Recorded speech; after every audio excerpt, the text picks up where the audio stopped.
She believed she was living the American dream, a quiet home, a loving partner, a normal life. But behind closed doors, that dream was rotting. This isn't a story about monsters hiding in the dark. This is a story about monsters hiding in plain sight. Tonight, you're about to enter an American nightmare. In the suburbs of America, everything looked normal. Tree-lined streets, white fences, neighbors who waved but never really looked. Inside one of those houses lived a woman who believed she had finally made it. She had stability. She had a future. She had a man who promised protection. But what the outside world didn't know was that this house wasn't a home. It was a trap. At first, the changes were small.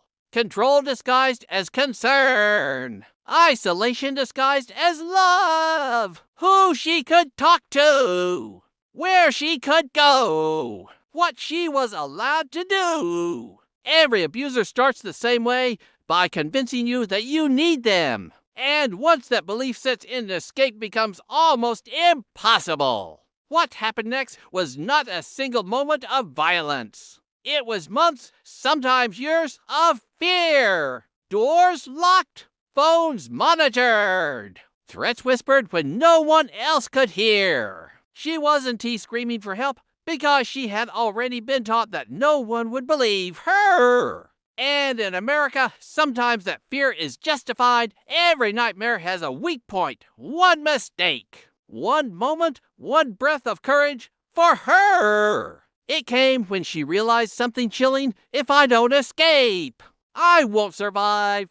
What followed was a risk that could have ended her life or finally set her free.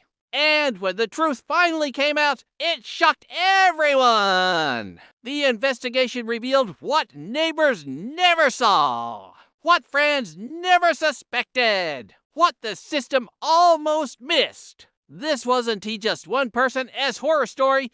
It was proof of how easily abuse hides behind normal faces. Behind clean houses, behind polite smiles, behind the American dream. The scariest part of this story isn't what happened inside that house. It's how many houses just like it exist right now. Because an American nightmare doesn't start with screams, it starts with silence.